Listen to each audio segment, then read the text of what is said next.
Welcome to Black Girl in CLE, the podcast. I am your host, Shayna Black, and in each episode, my special guest and I will talk about local events, the topic of access in Cleveland, and sometimes we'll just talk about some cool people who are doing cool things in the greater Cleveland area.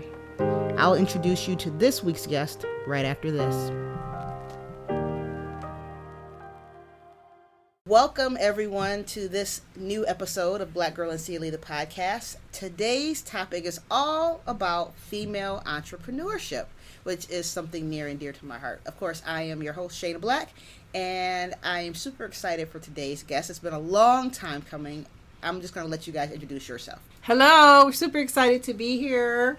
Thank you for having us. Of course. This is Gloria Ware. I'm Gloria Ware, and I have been working with women entrepreneurs for many, many years, probably about 2 decades as a banker, working with a lot of small business owners where I was a women business owner advocate. And currently I am with an organization called Jumpstart, which supports entrepreneurs and do a lot of work around diversity and inclusion in that space. And really excited to be engaged in this topic. Yes. Love Jumpstart. Go ahead. And? Hi, I'm Ann Ritchie. I work with Gloria at Jumpstart. My background is I am a reformed banker. I work for a couple commercial banks, always doing workouts, which is kind of restructurings and helping companies that are failing. I decided about 7 years ago to use those skills in trying to help companies grow. So I work with companies mostly that are seeking capital, and I try to help them develop a strategy around funding. So as we begin to dive into today's topic, when I say women's entrepreneurship, it's not really women's entrepreneurship. It's an extension of Reading and Reasoning, the book club. We are together, what month was that? February? February, yes. First of all, February seems like, I would have said October. That's how long it seems like. Mm-hmm. But February is only a few months ago. So we did the book Leapfrog. And I will be honest with the book. And so let me sidebar. Gloria suggested the book. With all the Reading and Reasoning books, someone says, I really want to lead it. And if you're passionate about leading that book, lead the book. You know, we have the platform for you. So Gloria messages me, we got to do Leapfrog. And the first thing I thought about, of course, is the little green frog for kids. And so then I'm like, Leapfrog. She's like, it's all about, women entrepreneurship and success. And I'm like, if you want to do it, go for it. I mean, I'll tell you, I was just really dragging my feet about the book. But Really? Based on the name. And I'm like, because it wasn't connecting. Okay. And I'll tell you, even honestly, and I'm so glad I was wrong. When I first started the book, I didn't start the book till like 24 hours before. Yeah. I said this at book club. Because I'm like, Gloria, it's called Leapfrog. And it looked like, just from reading it, it was going to be a kind of dissertation academic study of... You thought so?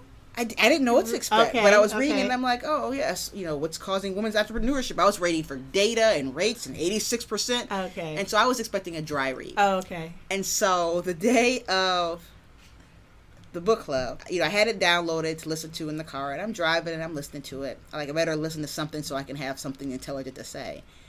I love the book. I pulled over. And to take notes. If the author is listening, like, oh my goodness, I'm sorry to just, like, I was changed, and I'm sorry I slipped on your book. I pulled over. I can tell you exactly where I was, and there's not many places I can tell you, like, where I was. Wow. I was on Chagrin Boulevard. By what is that, Belvoir? Pulled in somebody's parking lot and called Barnes and Noble. Like, do you have this book? Because I needed to write stuff. I wanted to highlight all those points for like, wait, I need to circle that. Yes. And I didn't have it. Mm-hmm. And so I called Barnes and Noble. I'm like, do you have this book?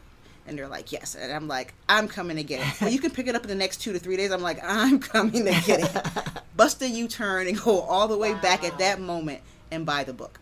So that's how much. Did you read the definition of leapfrog? When I found out, because I was listening to it at the point when she hit it, when she was like in the opening and stuff, because I was listening first. She talks about jumping over, outsmarting, disrupting, and then once you get that visual, like, of literally putting your hands on somebody's back and just skipping right over it. Absolutely. And just the whole point of it's not just academic about this is what it is, leapfrogging in front of people to get to, access the capital. Some of those things that to me are plenty of workshops, plenty of people speaking about that. But at the end of the day, there's still a barrier. But when I was realizing like, oh, it's 31 tips. I'm like, oh, it's 31 tips. She should have just said that. She should have called the book 31 tips. Like, at that point, I was hooked. I was calling people that day like, the Leapfrog book, go get it. I hadn't even gotten through it. Come to book club. Club. So I thank you, Gloria, for introducing me to the book. My pleasure. So when did you first encounter Leapfrog? What made you follow the book? I'm just trying to think about it. I don't know if I was doing research on Nathalie, who is the author, and then just discovered the book. For me, the subtitle, Leapfrog, the new revolution for women entrepreneurs. Like that, she got me hooked right there. Outsmart the status quo. Launch, fund, and grow your business. And then in looking, I always look at the table of contents. I mean, her approach to the book. You don't need a hoodie. Forget getting to yes, get to know. So I just thought her approach, and it worked for women because women are very busy. Women don't have a lot of time to read a long dissertation. Women need kind of quick, short hits. And I love the way that the book is structured. First of all, I like that she uses the term hacks in terms of how to outsmart the status quo and, Silicon Valley buy. Those are the things that really kind of captured my attention. And her experience, her work as working for startup companies, being an entrepreneur, running an investment company, gave her a lot of credibility and stories that she could pull from. So those were the things that were really appealing to me. And how did you find the book? Did Gloria hip you to the book? That's hard because I was introduced, I can't remember whether Gloria introduced me to the book, but I was introduced to Nathalie by a colleague who said, you all think exactly alike on certain issues, and you need to talk. You and Nathalie? Nathalie. So I had a long conversation with her. I told her about this. It's centered. I think yes. It's centered, but it was after it was I had yes, right, exactly. I'm like, well, have you read her book? Yeah. Yes. The part that I liked is she walks that fine line between she's not cynical, but she's critical. Mm-hmm. She's intellectually critical, so she bashes a lot of the way things are done because they haven't worked for women, but she has got such a bright outlook and so much inspiration that you feel up after reading the book, although you're reminded throughout the book of all the terrible obstacles that are in it. So the first time I encountered the book, I was at the library actually, and I was going to find the book for the marketing. Like, let me get a picture of the book because I always put a picture of the book so people can find it. And I looked and like I said, you said dissertation. That's kind of how I thought it was, but I didn't even realize I wasn't reading the book. I was reading the introduction, and it was so the thing that caught me. I'm like, okay, like snaps for that was when she wrote in the introduction. White men get funded on ideas, white women get funded on results, black women receive no funding. Yes, and I'm like, yes, I know, but. And then I'm like, we got to read this book. Yeah. And then I walked away from it, but I was just thinking it was going to be a book that was like, and here's another fact about this, and and I thought it was going to be the research of like the heaviness of like, and this is why we struggle. Right. And I can't handle any more struggle stories because my struggle is enough. Yeah. And each hack is actionable. Even if you're not starting a business and you're just a woman working even in a corporate environment, they're actionable and they're quick sound bites that can be implemented. The part where she and I are very closely aligned is when she talks about venture capital. And she talks about how it's right in front of us.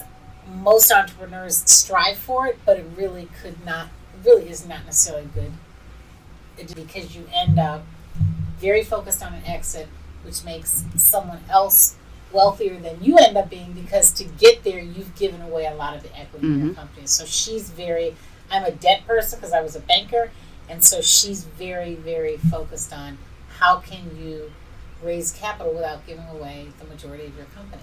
So let's put a pin in the debt piece, because I've got the question to ask and to talk about. So it's funny you bring that up, because that yesterday, in an effort to kind of reconnect and like re-jog my brain, I went back. I was on the bus or something, listening, going from meeting to meeting, so I take the buses. And I was listening to the book, and so that was the part she was talking about, and just the idea when she said, also, by bringing someone in your business, like, their whole point is to exit you.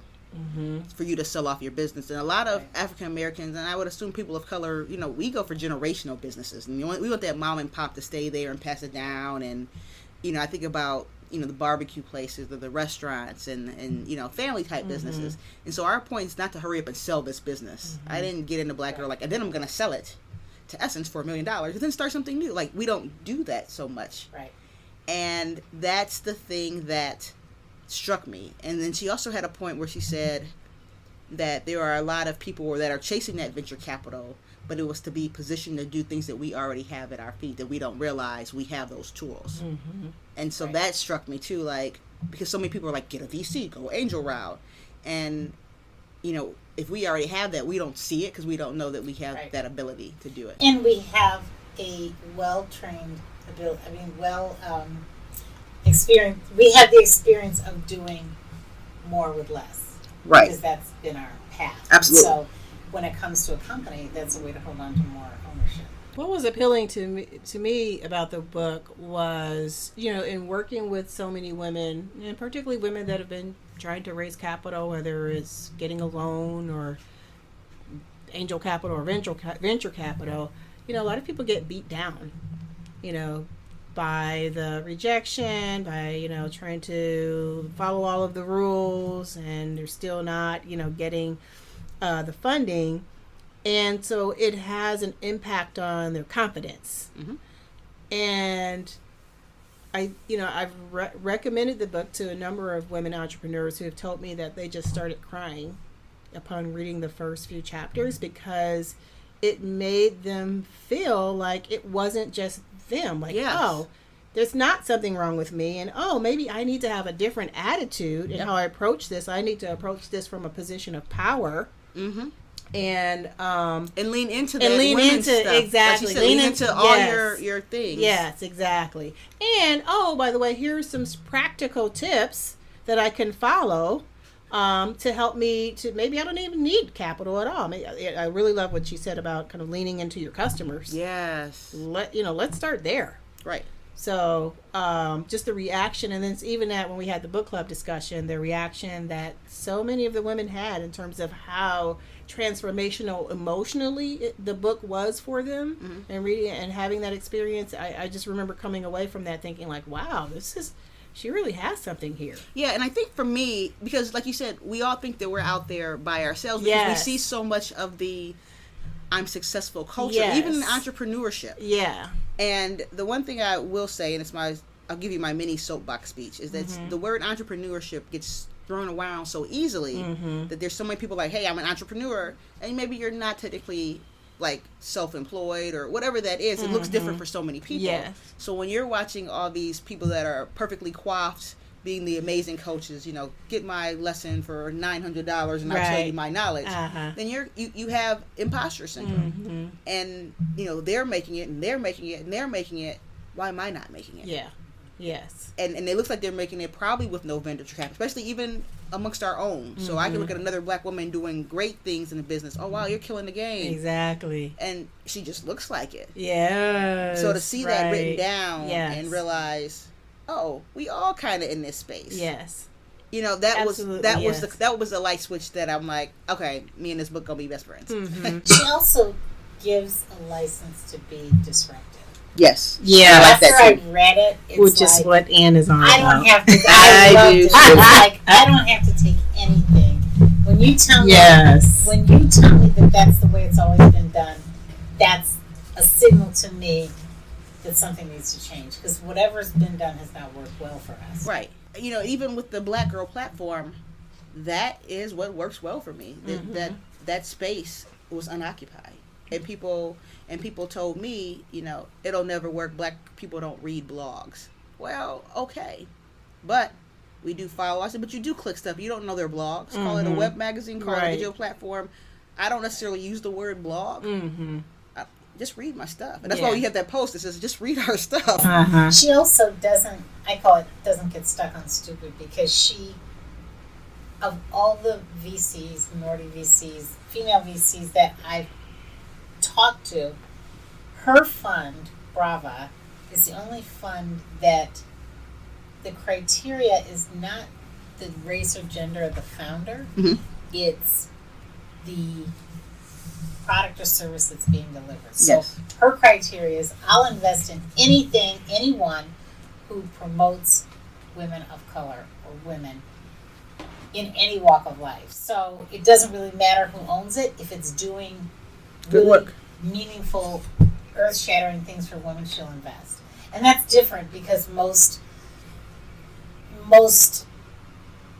investment theses that are focused on women or minorities Absolutely. have that ownership Absolutely. in the thesis. Like, I want to talk about the actual book club that night itself, but primarily I really want to talk about the book.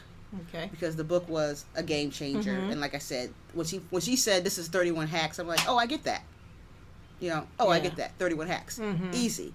And then as she started unpacking those hacks, I'm like, oh, I get this. I need to write that down. And I like the idea of being a disruptor, because just the idea to me of, black people, especially black women, starting these businesses and doing all these amazing things. I mean, we're already in that disruptive space. That's what that Black Girl Magic basically is saying. We're disruptors to me. Yes, Right. Yeah.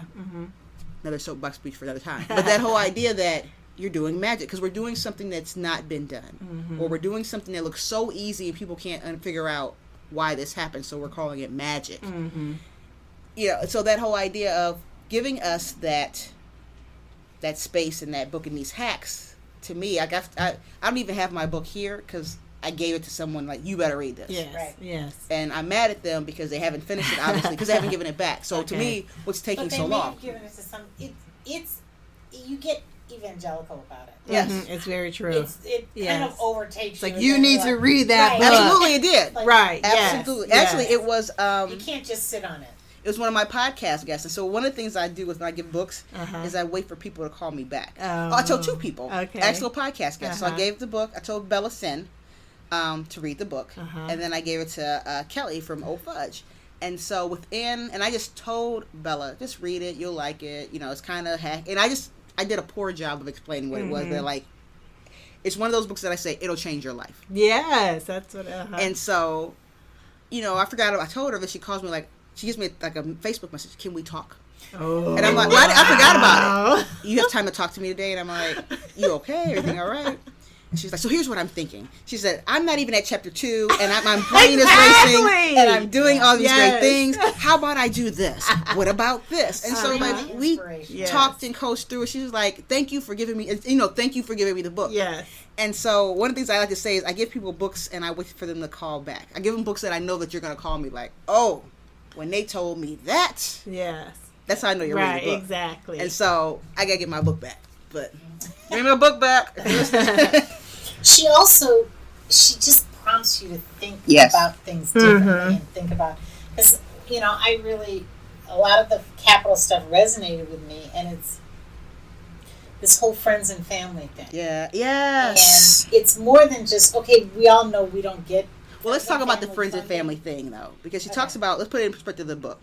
So if I'm remembering correctly, and I think I am, but she was talking about how many times you have to go through friends and family funding rounds. Yes. And so a lot of investors want to see that you've raised all this money from friends and family. And I leaned into that because a lot of times our family is like, just get you a job. Don't ask me for money. I mean, that's the thought process of a lot of... Exactly. Or worse yet, we're supporting exactly. We're giving our family members There's no money to support. Right. Exactly, yes. Right. And so that idea that... And I hadn't necessarily even comprehended the friend and family round, so to speak. Yeah. Because I don't think a lot of people comprehend the friend and family round because I'm not asking my family. Yes, exactly. Or like you said, I'm supporting them. I'm paying or I know my family's all doing their other stuff. Like, why would I ask you to give me? It's also we're not starting businesses at ages that we can sleep on somebody's couch for a year. Exactly. And eat. I did sleep on somebody's couch, but yes. But sometimes we have other people taking care of. Like, can I bring my whole family to sleep on your couch? Yeah. I don't think. I did that. But I only had a month. Well, I had somebody else that did that. But I mean, it's different, right? Than just. And I think once that friends and family isn't there, then the whole trajectory of funding that follows that is off track. Right. Because we didn't start out with the same capital stack. Right. And so the gap gets bigger and bigger because you go for your Series B and everyone's like, well, why does your balance sheet look like this? Well, I never had that initial plug of capital, 2 years ago when I started. Right. And also just the idea that we, and I would say as African Americans, or at least myself, speaking of, as myself, weren't trained to think business minded. So to explain to my family this whole thing of I need you to invest in me, like my business, that's foreign conversation. That's not like, oh yes, we know what that means. They don't understand that. So the idea of a friends and family round, for me, like that would probably have shut me down on ever thinking about funding. Like, start with your family. Start with my family. And I think it does shut a lot of people down. But I mean, at least initially, but people are spurred on by their passion. And to Ann's point, they kind of start down this other road of trying to raise capital, but can be very inefficient. And then without having, the other understanding what the other rules are, what the other sources are, without having people in their network to guide them. They wind up spinning their wheels, wasting a lot of time. And as women, and Latinas and African American women are the fastest growing group of entrepreneurs. But we also have family members. We have caregiving. We've got community work that we're doing. So we're running households. So it just becomes a drag and very inefficient. And I feel like we're wasting a lot of potential by kind of having the current process that exists. And what I love about what Nathalie was promoting in her book is that it's okay to go in a different direction. Oh, by the way, here are some rules. Here's some things that you should do. Here are some hacks. Here's how you hack into the system to bypass kind of all the rules that don't necessarily work for women, and particularly women of color. So I think that's why it really resonates so emotionally with people because people are feeling some kind of way about themselves and they realize that it's not just me and oh my gosh, like there's a solution. There's a woman who's an investor that understands and they're coming at it from a completely different playbook. And I think not even a solution, a quick solution. Yes, like they're truly hacks. It's not like in 4 years once you've done this, they're hacks. Exactly. Like you can implement this today. And that's something that I totally. One of my favorite quotes that she says in the book is in terms of thinking about like what is a problem that needs to be solved, think about something that you want to punch. Yeah. Right. Yeah. It's like just even that language. And there's so many things that we encounter just in our, daily lives as being women that make us angry.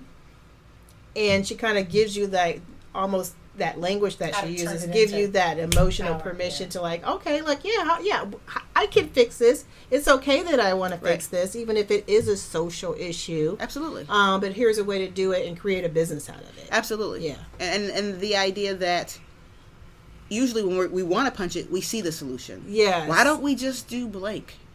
And why doesn't everybody see that answer? But if you see the answer, that's your business. Right, exactly. Right, yes. But, and I agree with the talent being wasted because people are frustrated. I really want to go into this, but. Yes. And it's something that along the lines has defeated them. I don't have the capital. Yes. I can't afford the graphic designer that wants $1,200. Those kind of things because I don't have the capital. And the banks turn me down. So, I love the book. Something else she said that really resonates with me because I'm constantly debating this with people is she said all of our businesses are social enterprise. Absolutely. So a lot of times people put that extra burden on our businesses that they have to do some social good. And, that inhibits a lot of investment because people tend to invest for profit. If they want to invest for social good, they'll do something philanthropic. But the point is, just women starting businesses is a social good, even if there's no giveaway to hungry children or something. The mere fact that we're hiring more, we're paying them more. Anyone who works for us, people who work for women-owned businesses tend to earn wages. All of that is social good without having the burden of, we've got to give 5% of our profits away because that's what people look for in women-owned businesses. Right. And we have more flexible employment terms because we understand what that means to be, responsible for others. Right. And I think I know a female, African American female entrepreneur, and so the whole point is like I'm trying to position my business to be a social enterprise, and she does great work. But within that, kind of the red tape to help us sometimes hinders people, because now it's additional. Like if you go through this hoop, then you'll be able to say that you are, a social enterprise or a woman-owned business. And I'm like, I am though. Yes. Like, I don't need you to tell me that. Right. Yes. But there's so much stuff. Right. And what shackle does it put? Sorry for that aggressive word. No, keep going. But what does it put on us if we have to self-identify as a women-owned business? When I sell my business that I've put my heart and soul in, and I can only sell it to another woman because all the certifications attached to it. And what's the value of my business without the certifications? It's probably the same, but nobody's going to perceive that. Absolutely. Yeah, I think I just had a conversation with someone about the certification process. And just, they want to work with you, but they're not going to work with you at the check mark. And I was in a workshop about working with one of our local hospitals here, and that's what they look for. And so their vendors want that box checked. And so after, I overheard people in the hallway mulling around, because most of them aren't minority, most of them aren't woman-owned. They're not checkmark boxed. And they talked about the struggle. Like, you got to have all this stuff. You got to have, like, and someone that was actually starting the process, like, I don't know, like, do you have a copy of the first check you ever wrote? Well, she's been in business like 4 years, so who's to say I have that first check anymore? And maybe I changed my account. So those kind of things are now like, just forget it.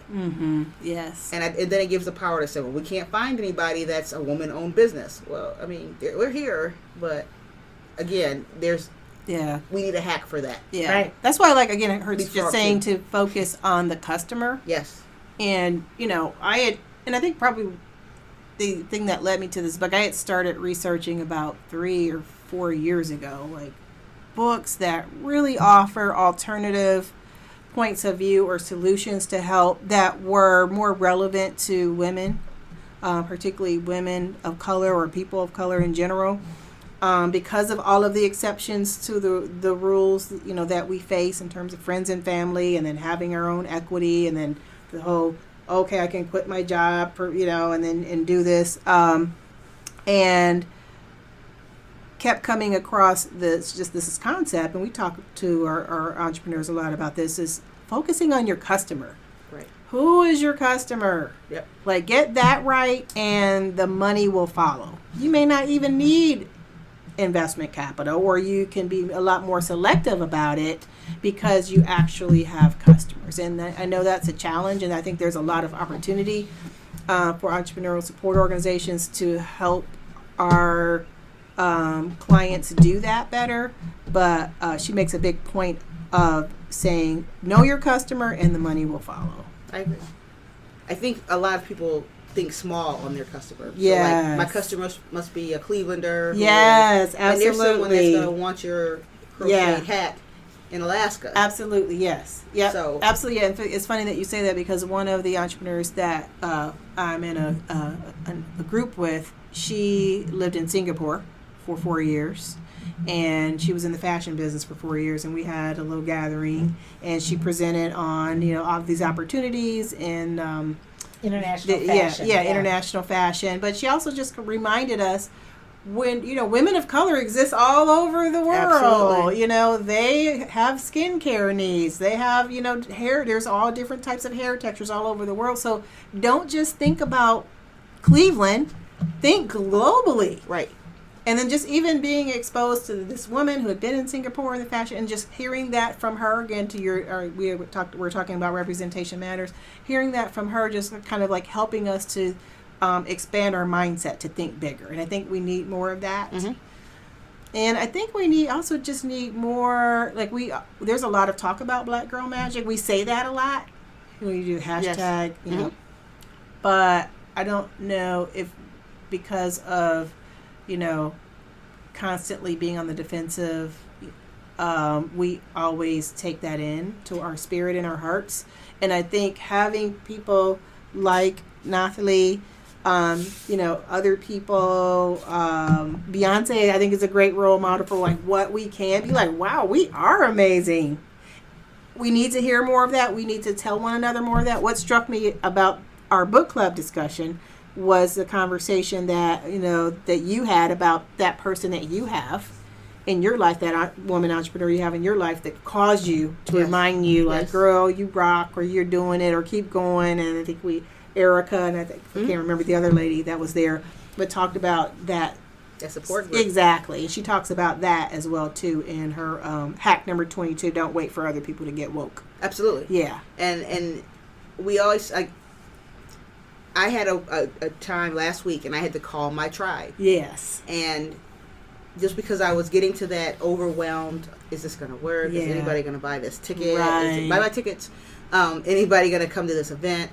And I needed someone else that sells tickets to say, that's just how things work. Yeah. But to your point about the Beyonce, I think we know the Black Girl Magic, but I don't think that people think it's me. Exactly. So, yes, Serena's killing the game, Black Girl Magic, right. but that's Serena. I have to be the best tennis pro, or I have to bring millions of dollars in. Yes. And so, again, we see it from afar. Yes. It's like Black Girl Magic has to be instilled on you. Exactly. So, you never feel like you're accomplished enough. Yes. And there's a data hole.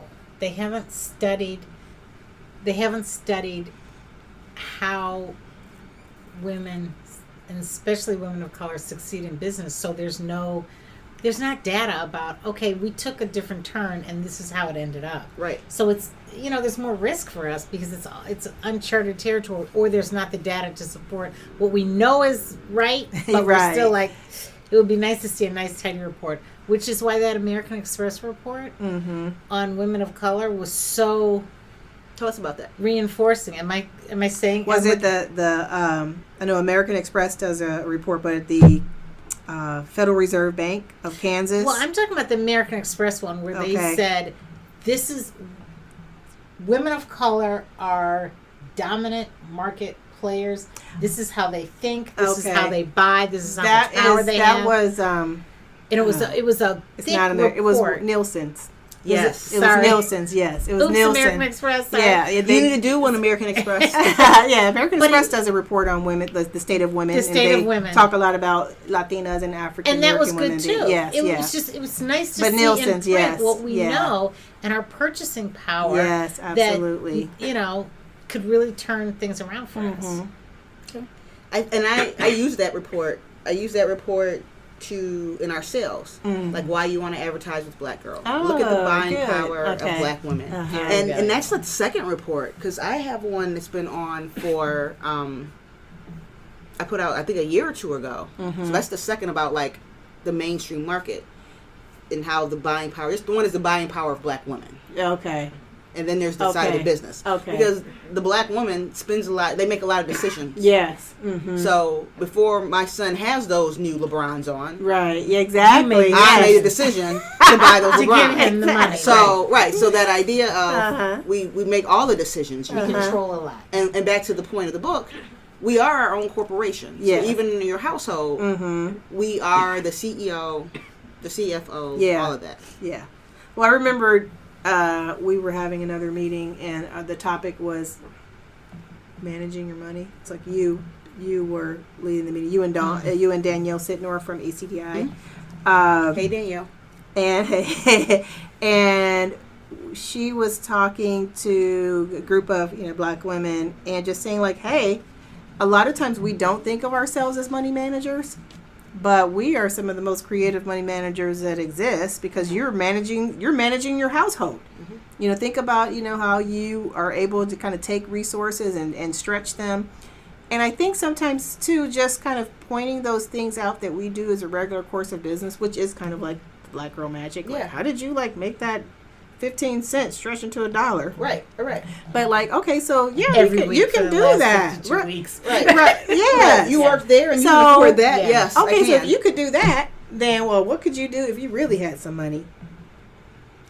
And then, what would you want to talk about the event that you went to at Case and what they said about it was a women of color?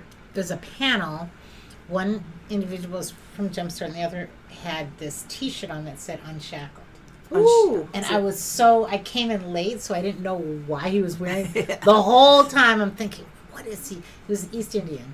And I'm thinking, what is behind that? And then at the end, he circled back and he said he started Unshackled Ventures, and he only invests in immigrant populations, and their shackle, which is different than other minority groups' shackles, is the immigration system. So what he does is he just hires them. So the way the laws work, as I understand it, is you can start and own a business, but there could be situations where you can't even work in that business because you don't have the correct visa and everything. Right. So he takes that off the table. If he thinks you have a good idea, he hires you, incubates your idea.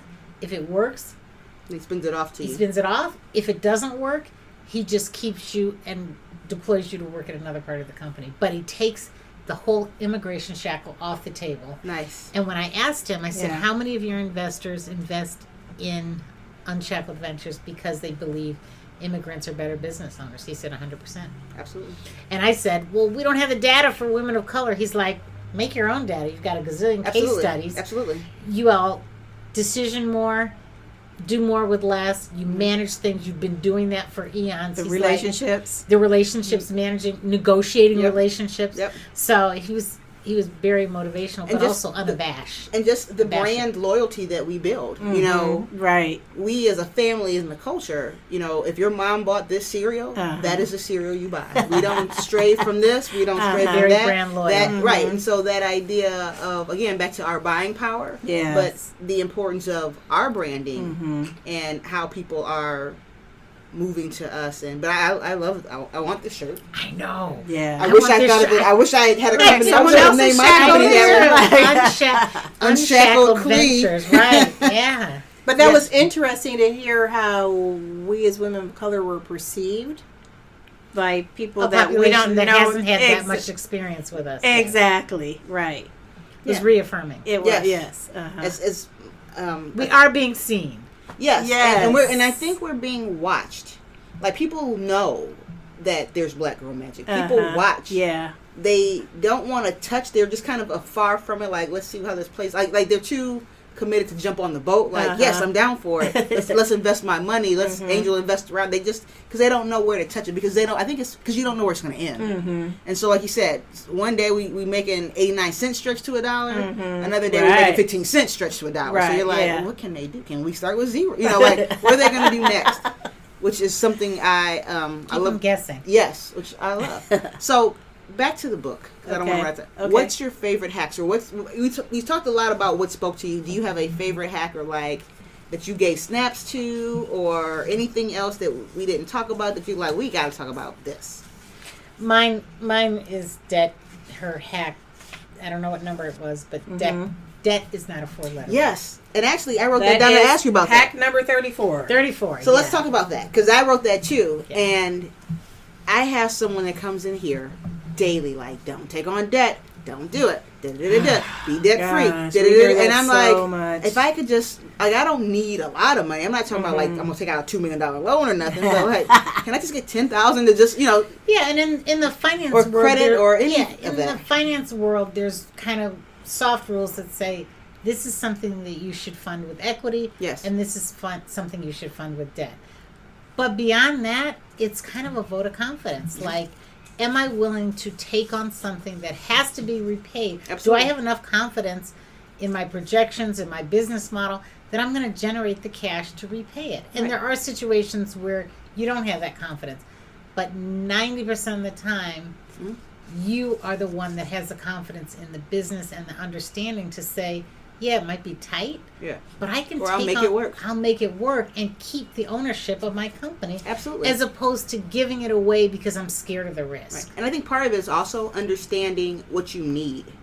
So there are people that, I remember when I first started, and somebody was like, you just need a $75,000 loan. I don't know what I would have done with a $75,000 loan. Like, I would have paid for stuff twice as much than it probably, like, a website for $4,000. Sure, I got a $75,000 loan, and then it wouldn't have paid off. So I would have squandered it because that's not what I needed. And so just that idea of, debt is something. It's kind of like cholesterol. Like, you have good cholesterol, you got bad cholesterol, you got good debt. Exactly. That's a very good bad debt. Yes. But all debt is not like bad. that. Right. And so I remember and so then going to the personal side and the cultural side, I remember graduating from college and the family was like, get rid of all your credit cards, just shut them down, turn them. That's the worst thing to do. Like, cut up your credit cards, never use them, cancel them, as opposed to rebuilding and paying, just charge your Netflix to it and pay it off. Something small. Exactly. And I think because the networking and the information cycle is smaller, we get a lot of bad information on capital structure. And you should never take on debt. And it's, I get it, as an entrepreneur, you're like, where do I go for advice?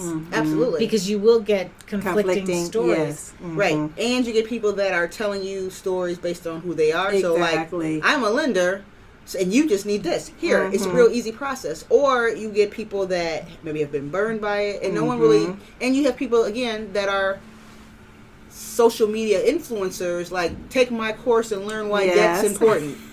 And I've been to one of those. Yeah, and you don't necessarily know who they are, but you're charging. You're having a workshop, so it must be important. And you don't necessarily know, their back end or where they're coming from either. So the book club, back to the book club, I want to talk about the ladies. I was happy with the attendees. And it was one of those, and I hate the saying, but I'm going to say it. The people that needed to be there were there. Yes. And we had people that had lots of different backgrounds. And because I knew some of the people that showed up, they had never been to one of our book clubs, so they were truly driven by the book or the idea of the book. Yes. But the discussion, it was, number one, I think it's always powerful to see Black women business owners together. And yes, definitely. And talking and sharing. And so the one, I can't remember her name. She was, she does art, and she did, I don't tell her name. She does art, and she was trying to grow her business and trying to reconnect. I remember her. And I think that was a real supporter, because even in that space, like we talked about the friends and knowing your tribe or knowing your circle, it's hard to find that person in your personal circle. Yes, that's what. So in my personal circle, and before my personal circle, before, in the beginning days, I didn't have anyone else that was an entrepreneur. I had people that did a lot of the MLM work. I sell Avon, so I'm an entrepreneur. I own a business. And I'm like, you're not going through, like, I'm catching hell here, right? I don't have these issues that you have, or you don't have the issues I have. So I didn't have anyone to talk to. You can tell your family, they can try to help. Some of them are like, just go work at, go back to corporate. Forget this thing. It's a side gig. Yeah. So by not having it, one of the things is people often ask where to start. Any advice? You don't have to have any advice. Any advice on how to find a network or a group? I would say definitely starts with finding another woman entrepreneur. Yeah. And I think increasingly more women entrepreneurs are starting to connect and find their tribe. I have a group in Cleveland that, of women entrepreneurs that we gather and get together and share, and we're happy to share my information. But I know that there's a number of them that are popping up, and then sometimes that might not be your clique. Right. You know what I'm saying? So you just have to, don't give up on, like, oh, forget these women, I'm going to never go off and do my own thing. You just have to find the right tribe for you. Okay. Which, that reminds me, like, so my favorite hack, which speaks to that, again, is hack 22. Don't wait for folks to get woke. And this is a result of a lot of the things that I saw as, women were coming in and trying to get help with their business. She says, many women out there were no doubt holding back as well, and as a result, too many of us were working in silos, limiting our ability to help others, and in worst case, suffering alone. There's only one thing worse than looking weak, and I came to realize that's being weak. Yes. If you operate alone, it can happen more easily than you might like to think. And I'm a strong believer in women working together to collaborate, sharing their strengths, where are some areas of commonality that we can support and build together. Ann talks a lot about companies rolling up and leveraging their unique capabilities. So entrepreneurship is not, it's a team sport. And I think there's this myth of, like, I've built this business by myself, pulling myself up by my own bootstraps. When really that's not what happened. Right. That's the position that is what people see. Sounds good, yeah. So you can't trust someone else. Yeah, I agree, and you have to take the time to build those relationships and build that trust, but it's just going to be difficult if you're out here just trying to do this stuff on your own. And part of it is, and when you're in true, like, grind mode, for lack of a better term, you don't have to worry about anybody taking your idea especially if your circle is different. So, like, I always talk about Dawn at Daybreak Yoga. I have no desire to take on anything else. I don't want to teach yoga. I barely can make it to yoga. Yeah. So anything that she tells me, she has no concern in the world about me being like, oh, now I know how to open a yoga studio. I probably do. Yeah. But guess who does not want to open a yoga studio? Exactly. And so it's choosing people that are different. So when I think of my circle of friends, they're all in different industries. We can work together. So it could be like, oh, hey, you run a this? Well, why don't we do this? So sometimes Dawn will be like, can you help me with this marketing? Absolutely. Yeah. You know, whatever that is. But she's never going to be like, nah, I'm going to do my own blog and I'm going to do a podcast. I'll give her a podcast. Well, but I was talking to a young lady out of Columbus. She's a technologist out of Columbus, super, super smart. And she was just kind of talking about how you have all these women that have all these different ideas and they're all trying to run their separate businesses. And maybe we might be more efficient. Like, not everyone is going to be a good CEO. Right. Maybe you're like the chief marketing officer. You're a marketer. Yep. And okay, if your business is not really taking off, but like you are crushing it with marketing, like pick one, take all of your business ideas, pull them in the room, and really kind of sort through which one has the most legs, and then how can we, using our specific areas of expertise, like build this particular business. So I just thought that was a really unique approach, and that's the hardest thing. That's what Ann and I were just having the conversation of how we all want to have like our own business, and we were kind of going back to the psychology, slavery, and kind of like, and then just even maybe a lot of times at work, you're not fully allowed to self-actualize in your idea. So when you finally have an idea, you want it to be your own, but I think that's something to think about. Is if you're in a lot of times people have 2 or 3 or 4 businesses before the 5th one pops, and that's the one that makes it. So thinking about like taking a look at what one another is doing that might be complementary, and saying either how can we work together on this, join forces on this, or even if it's the same type of business, or how can we pick the business that has the most sea legs and like all get behind that. Absolutely. Yeah. I advise entrepreneurs to constantly evangelize your business, and then look and see who gets enthusiastic about it. So tell me, unpack the word evangelize for everyone. Just constantly preaching about what you're trying to do. Gotcha. Sales clerk, Walmart clerk, wherever you are. That's figuring out your customer. When you see someone that's interested in it, they're going to be they could be your next web designer, but they also could just be that person you call when you're feeling like, I don't know if I want to do this anymore. It's not going to work. So true. And you're the biggest cheerleader. You can see it in people's eyes. And I know, because I'm a service provider, there's some businesses that's like, I'm trying to stay interested. It's just not, you know what I mean? It doesn't excite me. So when you see someone that your business excites, you got to grab them, because they could be a customer, they could just be walking advertisement, but they have the passion you have. Or they are, like you said, they're the next evangelist. I met this person who did this. Exactly. I tell those stories. I met this cool person who sells these cool things. Right. Yeah, right. And maybe I'm not going to buy that, but I know you need it. Exactly. And I met this lady at Walmart who's doing this thing. Because you need other people excited about what you're doing for those times when you're like, why am I doing this? Right. So we are running out of time, but last touches on the book. Any last words? I thought it was amazing. I refer back to it. It's almost like I don't call it a Bible, but I refer back to it all the time. I do and it helps, because you need the hack. So there's sometimes I've read the hack and the hack didn't apply yet. Exactly. But when I hit you got to go back and read. I'm going to be like, wait a minute. In Leapfrog, I have a hack for that. And it's for me, it's just like that blanket. It's that warm blanket. It's like, okay, I can go back and read this book again and get energized and get inspired on all these different topics, because she covers everything from finances to marketing to relationships to even the personal side, the friends, right? And being in and the entrepreneurship, failures. right? And the failures, And the other cool thing is I feel like she lives her brand. Okay. And she's a connector. And so that cool thing when we had the book group and she tagged it and she noticed it, and she's looking for people who are excited about what she's doing. Mm-hmm, exactly. Which is kind of what she's preaching. Which is my segue. Okay. So she's excited. She's tagged our book club and like applauded us for having the book, which that excited me. Like, okay, I even got some eyeballs on this thing. You know, I just was trying to tell people to come to the book club. So, you know, I just wish I could meet her one day this year. Oh, well, so.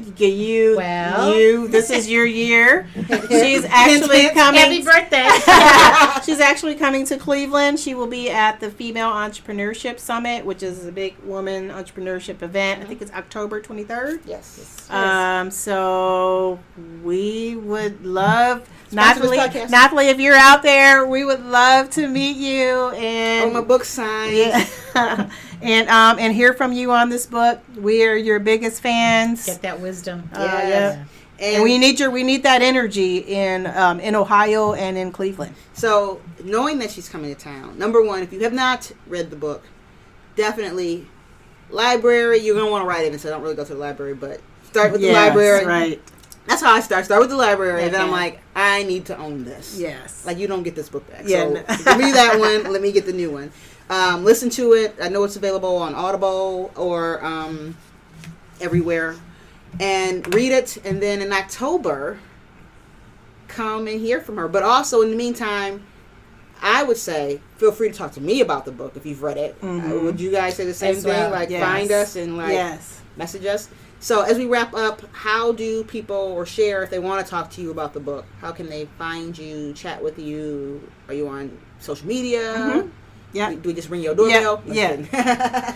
You can find me on LinkedIn. LinkedIn. Ann Ritchie. Okay. Okay, and you can find me on LinkedIn as well, Gloria Ware from Cleveland. You can also find me on Twitter and Instagram, and it's at Flourish, the letter N, flower, Flourish and Flower, on both Twitter and Instagram. And we'll have connections and links in our website episode. But any last parting words about the book? I mean, there's so much more to say. Like, we could have rolled this thing in 2 hours. Be bold. Ladies, we're starting a movement. It's a revolution. And It's the a word revolution. At the end, I love the way she closes it at the end. She comes strong. But no spoilers, but as I was reading it, I'm like, oh, I get it. Yes. I see what we're doing here. Exactly. Yes, I understand that. Yes, So exactly. yes, love the book, read the book. Thank you so much for joining me. Thank you for having us. I can't wait to continue to talk to you about this book. I will be sending you guys messages like, okay, let's talk about this hack. So just know that's happening. If you were at the book club, feel free to keep talking to us about the hacks, and let's keep the conversation going. And be sure to join us at our next reading in Riesling. We have them once a month at the Urban Winery. I think we're going to add them West Side, so stay tuned. Oh, yes. Okay. And across the river. Yes, East and West. Open to all, of course. Yeah. And we will see you for our next episode of Black Girl in CLE, the podcast. Talk to you guys later. Bye. Bye. Bye. Thank you for listening to this episode of Black Girl in CLE, the podcast. Please check us out online at www.blackgirlincle.com and like and follow us on Facebook, Twitter, and Instagram at Black Girl INCLE. Talk to you next time.